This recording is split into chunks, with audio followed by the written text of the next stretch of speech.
Thomas was out of control.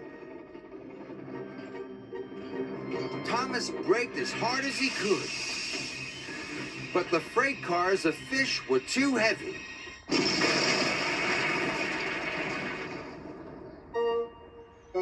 "Oops," said Thomas.